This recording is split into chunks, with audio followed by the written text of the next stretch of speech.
Les amis, soyez rassurés, notre héros vient à notre rescousse. Jerry Cardinal, le propriétaire de l'AC Milan, vient des États-Unis directement pour débloquer le mercato. Il vient faire un blitz, comme dit la Gazzetta dello Sport. Jerry Cardinal, notre sauveur, vient exprès à Milan pour faire avancer les transactions, les opérations de mercato qui sont bloquées. Donc voilà, on va parler de cette bêtise, vraiment. Tout le monde se fout de notre gueule, que ce soit les journalistes, que ce soit Jerry Cardinal, et vraiment, on va parler de ça aujourd'hui. Donc, si vous n'avez pas compris à cette intro de vidéo, Jerry Cardinal a débarqué à Milan, alors que il a débarqué clairement pour ses propres intérêts, parce que clairement, on a pu s'apercevoir qu'il était à une soirée, à un événement organisé avec Travis Scott, avec Serena Williams, une ancienne tennis girl des États-Unis, avec Ruben Loftus-Cheek et Ibrahimovic. Je ne sais pas ce qu'il faisait là. C'était un événement pour la marque Tequila, il me semble. Et on comprend clairement qu'il n'est pas là pour l'AC Milan, parce que vous croyez vraiment que pour débloquer les opérations de mercato, il a besoin de se déplacer. On n'est plus au Moyen-Âge où il fallait un pigeon voyageur pour communiquer, où il fallait 3 jours de cheval intensif comme ça pour aller changer de ville. Non, ben non, on est au courant que Internet existe, WhatsApp existe. Est-ce que vous croyez vraiment que c'est son arrivée qui va faire débloquer les choses? Après, là, dans les prochains jours, il suffit que Milan achète un joueur et les gens ils vont dire « Waouh, vous avez vu, Jerry Cardinal est arrivé à Milan, il a tout débloqué. » Eh mais vous croyez quoi? Cet événement il est programmé il y a longtemps, tu crois quoi? Jerry Cardinal il fait « Oui, demain je dois débarquer à Milan pour aller sauver tous les supporters de l'AC Milan. Est-ce que tu viens, Travis Scott? On fait un événement. Ah bah au passage on invite Serena Williams et il y a 2 bouffons qui vont m'accompagner. Il y a Loftus-Cheek, tu sais pas ce qu'il fout là, et il y a Zlatan Ibrahimovic, mon bras droit qui est censé travailler pour l'AC Milan mais il travaille pour moi. Ok, ben non, mais non, ça se passe pas du tout comme ça. Cet événement, après voilà, moi je suis pas personnel, j'ai pas des liens personnels avec Jerry Cardinal ou de Travis Scott, mais je sais très bien que cet événement a été programmé des semaines, voire des mois à l'avance, contrairement au mercato de l'AC Milan, voilà, parce qu'on est le 23 juillet, on a acheté seulement un joueur. Bon, d'accord que le mercato commence le 1er juillet, voilà. Mais déjà, en 22 jours, tu as acheté seulement Morata, qui n'était pas prévu avant le mercato. Alors qu'un mercato, croyez-moi, hein, un mercato, d'accord, ça commence le 1er juillet et ça finit, je sais pas, en fin août. D'accord, je suis tout à fait d'accord. Sauf que ça se prépare en amont. C'est comme un événement. Un événement, par exemple, un mariage. Tu vas le faire le 13 août je sais pas, de 13h jusqu'à 18h le soir. Sauf qu'il y a de la préparation en amont. C'est pas tu dis, ah oui, bah on commence à préparer à partir de 13h le 13 août. Ben non, ça marche pas comme ça. Ben voilà, c'est exactement la même chose. Le but, c'est de préparer le mercato pour que les joueurs arrivent le plus tôt possible, pour qu'ils arrivent en début de l'été, voilà, en début juillet, comme ça, ils arrivent à faire la préparation avec les autres joueurs, avec le nouvel entraîneur. Déjà que Fonseca est arrivé dans un climat contesté, un climat tendu avec les supporters, mais en plus, ces bouffons-là ne lui facilitent pas la tâche. Vous croyez que ça va être facile pour lui, alors qu'il n'a aucun joueur, de faire une préparation physique? Morata, il arrive, bon, et après, il a le droit de faire, d'avoir des vacances, c'est normal, hein, mais il arrive le 5 août. Les autres, Théo Hernandez, Leao, ils arrivent aussi un peu plus tard, ils arrivent, Leao, je crois, il arrive le 28 juillet, bon, ça va, Théo Hernandez le 2 août, bon, voilà.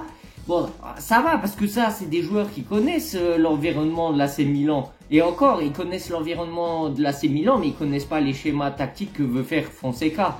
Et c'est ça le problème. Bon, après, c'est normal qu'ils soient en vacances, ils ont joué l'Euro. Sauf que, pour éviter justement que les joueurs arrivent trop tard durant le mercato, parce que ben voilà, il faut se préparer physiquement, il faut préparer des schémas tactiques, il faut préparer plein de choses, il faut s'intégrer au sein du groupe, même si Morata a l'air très bien intégré parce qu'il a déjà joué au paddle en vacances avec Morata. Qui est paddle, du squash ou je sais plus quoi. Enfin bref, voilà, bon, il y a aucun problème là-dessus, mais je veux dire, Fofana, ça fait quoi, 3-4 semaines, un mois qu'on en parle, il est toujours pas arrivé. Bon, d'accord, il faut essayer d'économiser des sous, sauf que plus le temps passe, plus tu as des chances que des autres clubs s'insèrent dans les négociations, dans l'opération, et ils te volent le joueur, comme il s'est arrivé avec Joshua Zirkzee. Joshua Zirkzee, le seul joueur qu'ils ont essayé de programmer son arrivée avant le mercato, ça fait 6 mois qu'ils essayent de traiter l'opération, mais pour quelques millions d'euros, ils ont laissé tomber l'affaire, non, ils ont laissé tomber l'affaire au moment où ils ont vu que comment il s'appelle, le procurateur, non pas le procurateur, procuratore c'est en italien, l'agent du joueur Zirkzee demandait trop de sous. Sauf que bon, au bout d'un moment, c'est soit t'investis les sous, soit t'investis pas. Mais plus t'attends, plus t'as des chances que d'autres clubs fassent une offre, et c'est normal qu'après le joueur puisse aller autre part, même si tu avais un accord avec lui de base. Mais c'est comme ça que ça se passe, et il faut pas qu'il soit étonné. Mais ne croyez pas, parce que là maintenant, par exemple, si l'opération Fofana se débloque, c'est pas parce que Jerry Cardinal il est arrivé. Vous croyez qu'ils ont pas un groupe WhatsApp où ils disent oui, je sais pas comment ça se passe, mais vous croyez vraiment qu'il a besoin de venir sur place, surtout qu'il va faire quoi? Ah, Fofana, oh je sais pas qui c'est, mais allez, vas-y, paye. Ah, Pavlovic, paye. Qui c'est? Mais j'en ai rien à foutre, prenez-le. Mais vous croyez que ça se passe comme ça? Mais non, mais il y a vraiment aucune logique. Les journalistes se foutent de notre gueule. Jerry Cardinal se fout de notre gueule parce que maintenant il veut se faire passer pour le héros. Le gars il débarque. Il veut faire genre qu'il débarque à Milan pour débloquer la situation de mercato, pour venir en aide, Superman, aux supporters de l'AC Milan, mais il en a rien à cirer, il vient juste pour le business, pour le marketing. Après, c'est très bien aussi qu'il fasse des sponsoring, des sponsorisations avec des marques et tout ça, avec des artistes. Voilà, ça fait gagner en notoriété pour le club, et ça fait gagner plus de partenaires, plus d'argent, voilà. De ce point de vue-là, de toute façon c'est clair, Jerry Cardinal c'est un businessman. Du point de vue marketing, du point de vue tout ça, il est très bon. Mais il connaît rien du tout au football. Du point de vue mercato et tout ça, il est nul. Bon, d'accord, c'est pas lui qui fait le mercato, mais c'est lui qui quand même donne son accord sur le terme de budget. C'est lui qui met en place un budget. Sauf que tu m'étonnes que... comment il s'appelle alors, Ottavio, apparemment, c'est le directeur sportif. Et, je confonds avec Fonseca. Il y a Moncada et tout ça qui font le mercato, qui s'occupent plus profondément pour aller chercher les joueurs et tout ça. Mais c'est sûr qu'ils galèrent à faire un mercato si le budget est vraiment restreint. Alors que, je le répète, les comptes de l'AC Milan sont verts. On est en positif. On gagne plus que on perd, et croyez-moi qu'en Serie A c'est rare hein, les clubs qui sont en positif. La Juventus endettée, l'Inter endetté, mais ils n'arrêtent pas d'investir. Par contre, bon, un truc que je comprends pas, parenthèse, j'ouvre la parenthèse. Milan, on a été les seuls cons, j'utilise le terme, on a été les seuls cons à devoir payer des conséquences du fait qu'on a trop dépensé durant les anciennes années, notamment quand on dépensait des millions pour Bonucci, Caldara, alors qu'on était nuls. On est seul à payer les conséquences du fair play financier. On paye de nos poches, et en plus on était rétrogradé en Europa League, alors que on devait pas jouer l'Europa League alors que normalement on devait la jouer, mais à cause du fair play financier, voilà, c'était notre exclusion des compétitions européennes. Mais par contre la Juventus ou l'Inter, eux, en termes de fair play financier, nada, que dalle. Bon, parenthèse fermée. D'ailleurs je vais couper la vidéo 2 secondes.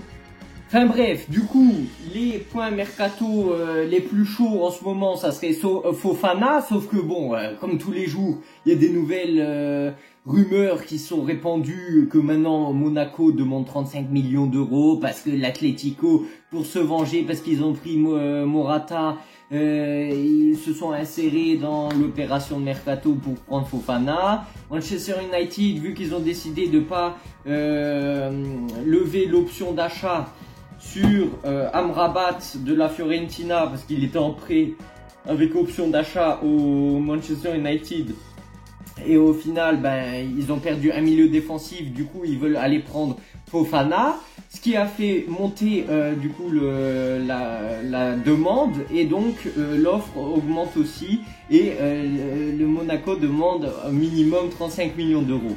Pour moi c'est une connerie, mais ça m'étonnerait même pas que Milan perde le joueur alors que ça fait des mois et des mois qu'ils sont en train de le traiter, parce que c'est toujours la même chose.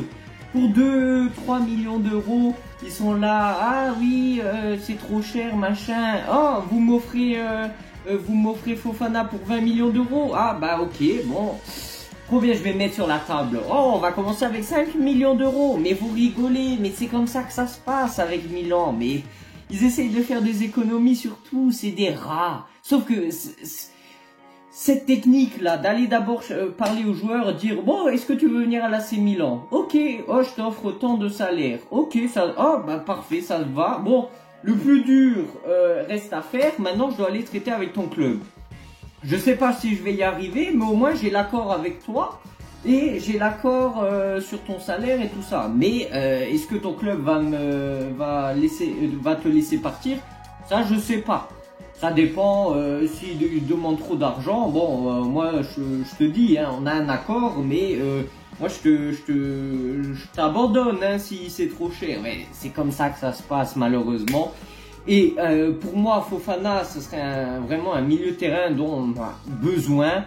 On a absolument besoin de le prendre. Depuis le départ de Franck-Yannick Kessié, un joueur de ce profil-là, on ne l'a pas repris, et on l'a très bien vu que défensivement, depuis son départ, on a beaucoup payé en termes de buts pris, parce que il faut pas croire hein, que c'est juste la faute de la défense hein, qu'on se prend autant de buts. C'est aussi parce qu'il manque du coup un milieu de terrain défensif qui sert de digue, qui fait barrage vraiment aux attaques des adversaires. Et du coup, bon, il y a Benasser, mais il n'est pas aussi physique qu'un Fofana ou qu'un Franck-Yannick Kessié.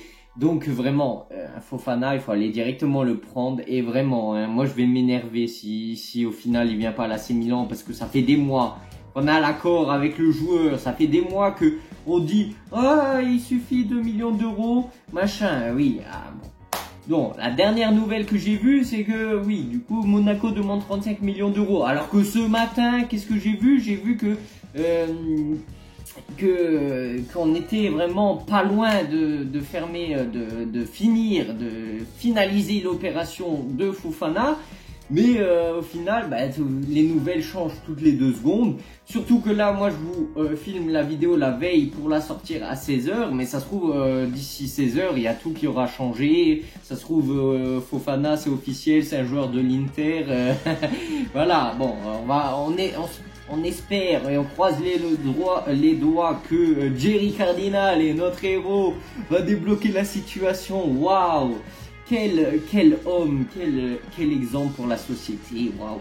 Bon, j'espère que cette semaine, il y a au moins un des deux, entre Pavlovic et Fofana, qui se débloque. Parce que, bon, voilà, le championnat commence dans 3 semaines et demie. Voilà, il faut que les joueurs s'entraînent, il faut qu'il y ait une préparation physique, il faut que les joueurs apprennent à jouer entre eux. Il faut que même les joueurs qui étaient déjà là l'année dernière, il faut qu'ils apprennent à connaître l'entraîneur, à connaître les nouveaux schémas. Ben je sais pas quoi. Surtout que Fonseca apparemment a opté pour une nouvelle technique d'entraînement, beaucoup plus intensif, beaucoup plus long. J'espère qu'il y aura beaucoup moins de blessures, mais apparemment Milan, sous l'ordre de Ibrahimovic, Milan a viré ses préparateurs physiques, alors qu'il y en a un qui était là depuis 20 ans peut-être qu'il y aura des résultats. On verra ça au cours de cette saison, voir s'il y a beaucoup moins de blessures comparé à l'année dernière, si le problème c'était les entraînements de Pioli qui n'étaient pas adaptés, si c'était les préparateurs physiques, on verra bien. Mais voilà, sur ce, j'espère que la vidéo vous a plu. Si elle vous a plu, mettez un like, partagez, commentez, ça fera toujours plaisir. Merci pour les derniers arrivants sur la chaîne, voilà, ça fait plaisir, on est 211. Il y en a pas mal qui sont arrivés ces derniers jours. La dernière vidéo sur Samardzic a très bien marché, je vous en remercie. Et sur ce, à la prochaine vidéo. Sur ce, ciao ciao, et bientôt il y a le match de l'AC Milan contre le Real Madrid. Wake up, today's gonna be a good day. Wake up, today's gonna be a good day. Wake up, today's gonna be a good day.